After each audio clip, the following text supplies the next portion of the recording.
Kamusta, kamusta? Parang mapamit ako galing. Naging kuya sa akin kung parang binigyan. Wala na palang kasi. naging bang inasal yung ramen house. Chicken adobo. Sinigang na kulabo. May Pilipino din ako yung isa next week kung birthday. Wow. Pero minudo ang pagkira sa akin. Okay.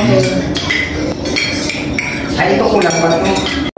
Ayun, at nandito na nga tayo sa last day ng ating pagbisita dito sa bansang Maldives. At dahil puro Arabic food lang yung kinain namin dito, medyo na-miss namin yung lutong Pinoy. Kaya nag-request tayo dito sa ating partner, no, counterpart,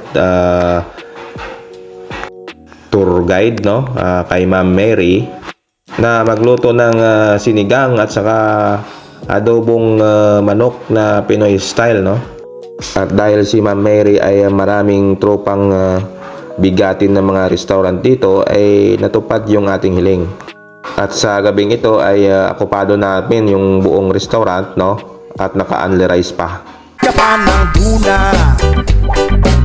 at kukulangin ng isa.